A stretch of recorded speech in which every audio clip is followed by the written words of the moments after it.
Let's focus on the process of educating an injured brain. You got 202 credits, and the majority of those would have been after you got hurt, correct?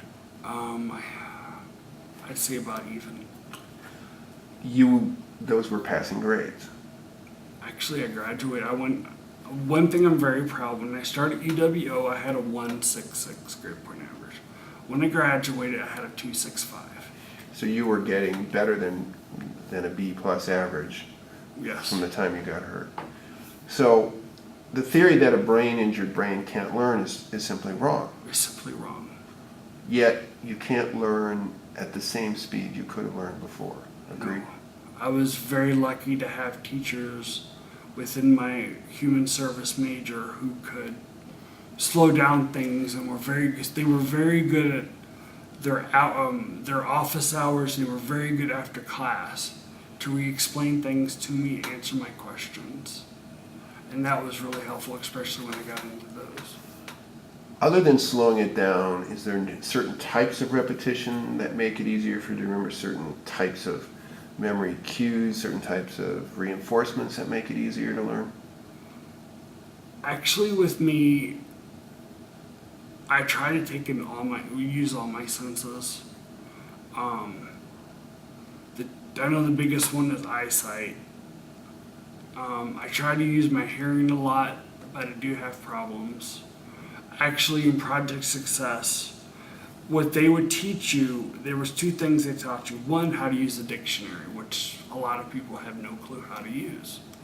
And they would also teach you rote learning, and the skill that you could diacritically mark, and you use basically all your senses except one, which was smell.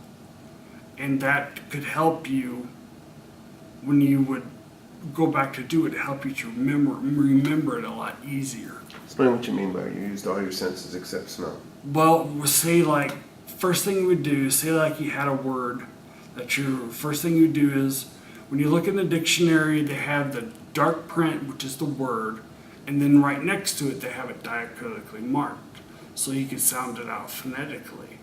Well, I would take that word and I would mark it up and sound it out phonetically. And I would be talking to myself so I would hear it. I'd be using my... So you would actually loud enough to actually hear it. Actually loud enough to hear. Not say it to your mind, but say it to your ears. And then I would use my kinetic feeling when I was writing it out and putting it down, and I have my eyesight. The only one that, like I said, I wasn't using was sense of smell. Talk to me about this whole concept of kinetic thinking, because we've talked about that with a number of different of our interviews. Learning to play the guitar, for example, learning to play the piano, are things where you have to remember and move your fingers at the same time. Was that sort of the same concept? That was the same concept. While you got the pencil in your hand and you said the word and you filled it out, you were seeing the letters, you were hearing yourself say the letters, and then you were seeing yourself writing the letters. Okay. Now, why do you think that works?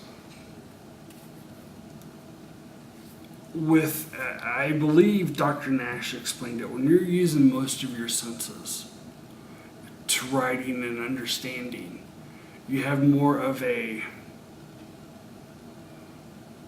remembrance of, say, the word or what you're doing. So, in essence, what the doctor is saying is that it's sort of like you're overlaying the same memory. Overlaying it to where I wouldn't just remember it by just sight, and I could remember it with all my senses, so the memory of that would be more permanent.